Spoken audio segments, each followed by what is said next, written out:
Bienvenue sur la chaîne Superconscience. Superconscience, je vous rappelle, c'est la part transcendante de notre conscience qui nous aide, qui nous guide lorsque nous lui prêtons attention et que nous lui faisons entièrement confiance. Alors, comme cet énoncé-là est un petit peu abstrait, j'avais la semaine dernière mis en ligne une vidéo pour expliquer les relations entre la conscience et la réalité, en commençant par dire que la conscience est le phénomène tout à fait central de l'expérience humaine. Et je vous avais, dans cette vidéo, montré le petit schéma suivant, où on voit la conscience ordinaire, avec en dessous d'elle le subconscient, rempli d'émotions et de croyances, et toutes ces émotions et ces croyances déterminent ce qu'on appelle la réalité, avec une réalité principale et des petites réalités annexes, rêves et produits de notre imagination.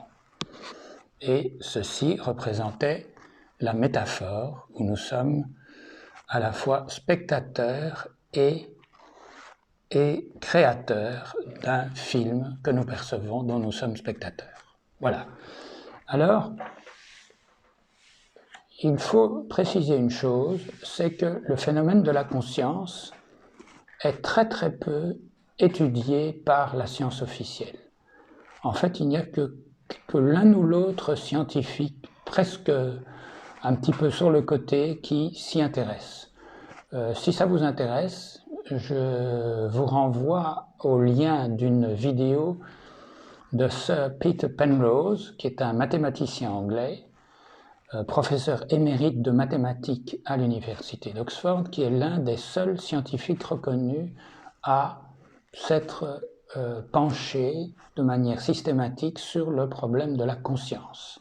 Alors vous verrez par ses interviews et ses communications qu'on en est tout à fait, mais alors au balbutiement.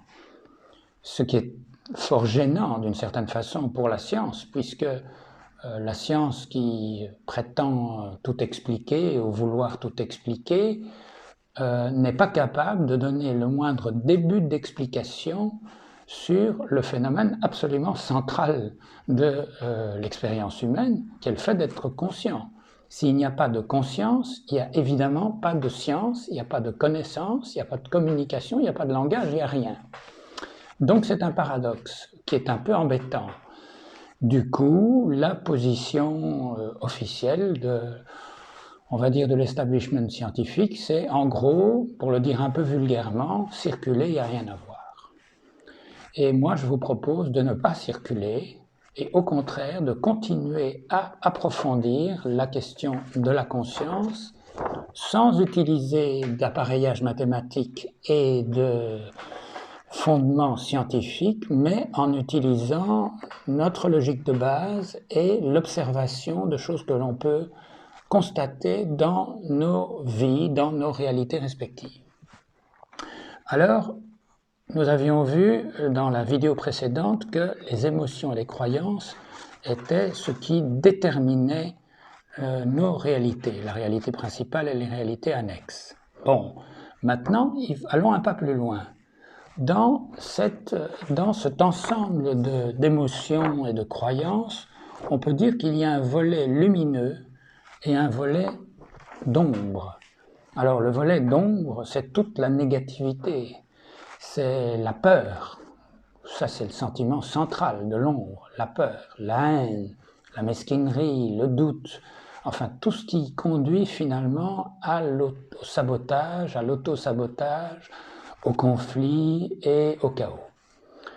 Et le versant lumineux, on peut dire qu'il dérive de la confiance et de l'amour. Confiance dans quelque chose qui nous dépasse. La partie ombre, elle est dominée par la peur. La peur essentielle, c'est la peur de la mort, c'est-à-dire la peur la peur de la mort, elle est liée à cette idée, à cette croyance qu'il n'y a que cette vie-ci, et puis en dehors de ça, il n'y a rien, ou des choses très effrayantes. Par contre, lorsqu'on est dans la confiance, on est dans la confiance vis-à-vis d'un grand tout qui nous dépasse, dont on ne connaît rien, mais on lui fait confiance et on ressent qu'il y a là quelque chose d'immense et d'éternel. Donc notre conscience, elle ne va pas disparaître, elle a un caractère éternel.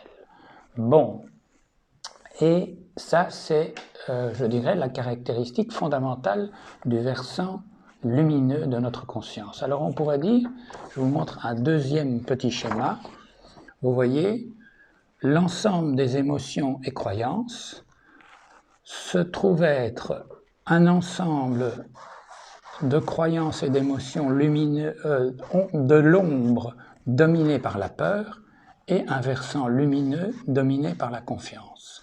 Alors le versant des émotions et croyances dominé par la peur, le versant ombre, détermine quoi dans notre réalité?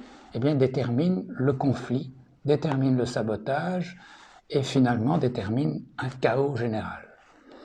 Alors vous pouvez constater d'ailleurs que dans nos réalités respectives, depuis le début de cette année, depuis quelques semaines, nous pouvons vérifier effectivement que la peur est particulièrement en évidence, elle tourne véritablement à l'hystérie, avec toutes sortes de conséquences relativement fâcheuses.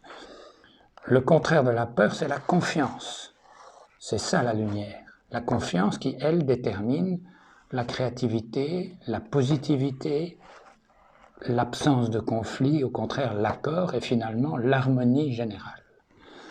Alors c'est ici justement qu'intervient superconscience, parce que superconscience, c'est l'aide de superconscience, et je vais vous le mettre sur le petit schéma, c'est l'aide de superconscience et sa guidance qui vont nous permettre d'orienter l'essentiel des programmes de notre conscience et de notre subconscient vers la confiance. Donc, ça donne ceci. Vous voyez, superconscience qui est là au-dessus, et superconscience, lorsque nous prêtons attention à elle, lorsque nous suivons sa guidance et qu'elle nous aide, eh bien, elle oriente nos pensées, c'est-à-dire au fond nos programmes inconscients vers la confiance.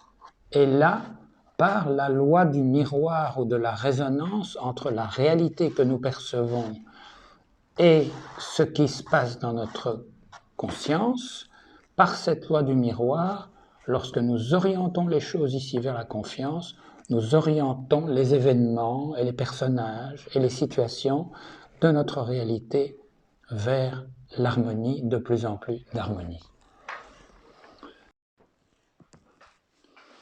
Eh bien, je vous propose d'en rester là pour aujourd'hui. Je vous invite une nouvelle fois à aller visiter le site www.changersarrealité.com qui va apparaître sur l'écran. Et je vous dis à bientôt pour les prochaines vidéos. Merci encore de votre attention et de votre intérêt. Au revoir.